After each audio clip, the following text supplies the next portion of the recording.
Everyone, welcome back to my channel মিষ্টি simple লাইফস্টাইলের আর একটি নতুন ব্লগে তোমাদের সকলকে স্বাগত জানিয়ে ব্লগটা স্টার্ট করলাম। আশা করি তোমাদের সকলের ভালো লাগবে।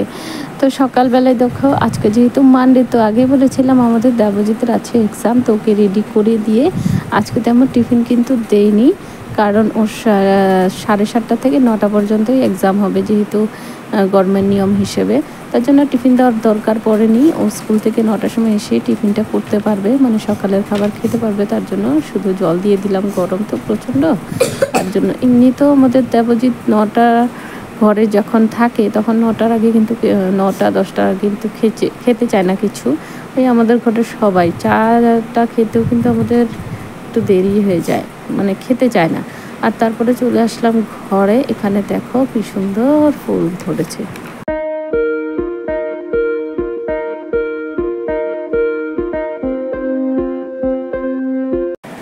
এখানে দেখো ফুল, একটা গাছ, এটা জবা ফুল গাছ। তো এখানে এটা হলো কি বলে, ঘিয়া কালার আমরা বলি। তো ওই গাছেই কিন্তু একটা রেড কালার ফুলও ধরেছে, মানে একই গাছে 2 রকমের কালার ফুল ধরেছে।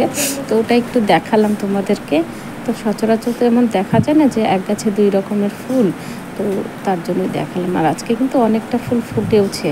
আর যেহেতু মানে রৌদ্রে না পাতাগুলো কেমন মানে জ্বলে জ্বলে একটু হলুদ হলুদ হয়ে গেছে, প্রচণ্ড রৌদ্র তো বাইরে, তার জন্য। তারপর ঘরের সমস্ত কাজ করে এখানে এসে পড়েছি বাইরে কাপড় মেলতে।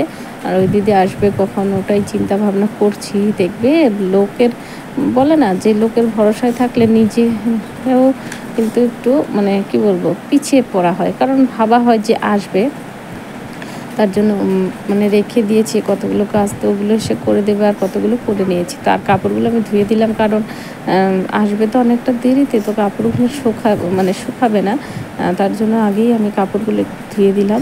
বিছানা চাদর বালিশের কাপড় এগুলো সব ঘেমে একদম কি বলবো মানে ভিজে গেছিলো, যেহেতু তন্ময় তারপর দেবজিৎ এরা ছোটো, তো এরা প্রচণ্ড ঘামে, তার জন্য ধুয়ে দিলাম সব উঠিয়ে। আর এখানে কিন্তু যেহেতু দেবজিৎ স্কুল থেকে চলে এসেছে, তো স্কুলের ড্রেসটাও ধুয়ে দিলাম। আর এসেছে চুল কেটেছে, তো ওই স্কুলের ড্রেস পরে চুল কেটেছে, তো চুল থাকতে পারে ড্রেসে, আবার শরীর চুলকাবে, এমনি তো গরম, তার জন্য ড্রেসটাও ধুয়ে দিলাম। আর বাইকটা তো রাখাই আছে, তোমাদের দাদা এসেই পড়েছে ঘরে, যে ও এমনিতেও আজকে বাইকটা নেছিল স্কুটিটা। আর বাজার টাজার যখন করার থাকে তখন কিন্তু স্কুটিটা নিয়েই যায়, আর যখন মানে বাজার না থাকে তখন তো বাইক নিয়ে যায়। বাইকে একটু বাজার টাজার করে আনা অসুবিধা, তো কিন্তু স্কুটিতে তো তেমন অসুবিধা নেই, সুন্দর করে একদম বাজারের ব্যাগ বসিয়ে আনতে পারে। আর বাইকে একটু ঝুলিয়ে আনতে হয়, অসুবিধে হয়ে যায়। তো দেখো কথা বলতে বলতে কিন্তু অনেক কাপড়গুলো আমি মেলে দিলাম। আর প্রচণ্ড রোদে তাকানোই যাচ্ছে না উপর দিকে। আর এদিকে আমি গ্রিলটা কিন্তু লাগিয়ে দিচ্ছি, না হলে আমাদের তন্ময় বাবা আমাকে দেখে বাইরে চলেই আসবে। আর বাইরে তো এতটা রৌদ্র, মানে আমি যে জুতোটা পরেছি জুতোটাও পরা যাচ্ছে না, এতটা গরম হয়েছে। আর আমাদের দাদা আসার সময় নিয়ে এসেছিলো এখানে দোকানের পরোটা আর মিষ্টি, আমি বলেছিলাম যে নিয়ে এসো।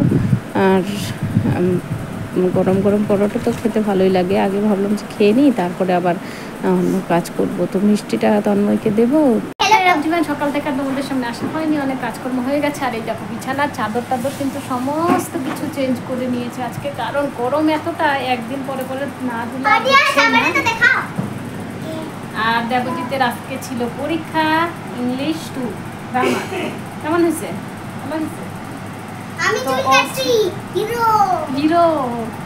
তো ওর ছিল 7:30-তে স্টার্ট হয়েছে, 9 AM ক্লাস, মানে এক্সাম শেষ হয়ে গেছিল ঘর থেকে। আজকে থেকে 2 ক্লাস, আমি 2 ক্লাস না, এটা হাফ ইয়ারলি এক্সাম। তো গরমে তো অবস্থা খারাপ। তুমি কি করছো?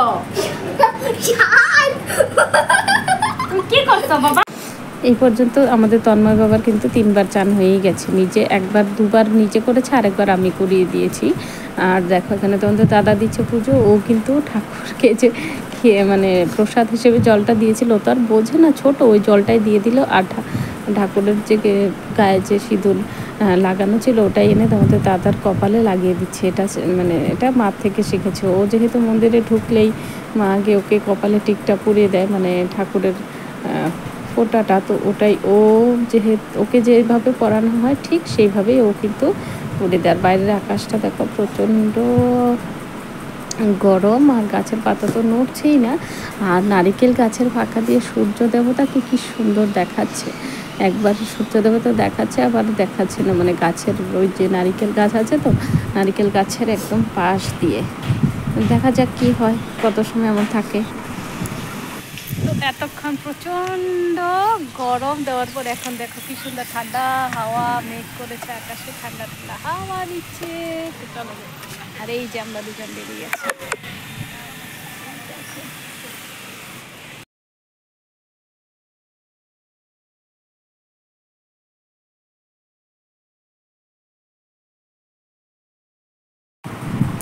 এতটা হাওয়া দিচ্ছিল, হাওয়া মানে মানে ঝড় আর কি, এরকম ঝড় কিন্তু এই বছরে আর আসেনি। এত ঝড় হাওয়া বৃষ্টি, আমাদের একদম গেটটা মানে বাড়ি খাচ্ছে, তারপরে আবার গাছগুলো একদম হেলে যাচ্ছে, আবার সোজা হচ্ছে।